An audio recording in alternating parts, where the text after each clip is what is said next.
Sa ngayon po ay gawa tayo ng longganisa. Ayan.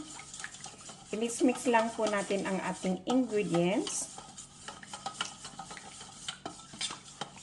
Siguraduhin magka-mix sila ng maigi para pantay-pantay yung lasa. Pagkatapos mong ma-mix na maigi, dagdag po natin ang ating meat. Ito po, idagdag po natin siya. Ito po ay nabili ko sa palengke. Fresh. Hindi po frozen yan ha. Fresh. Dapat fresh. Ayan.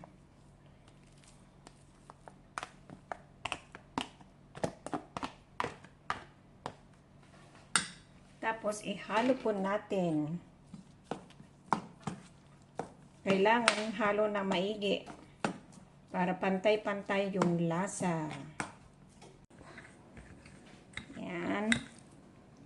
Ipupurma lang po natin. Ayan.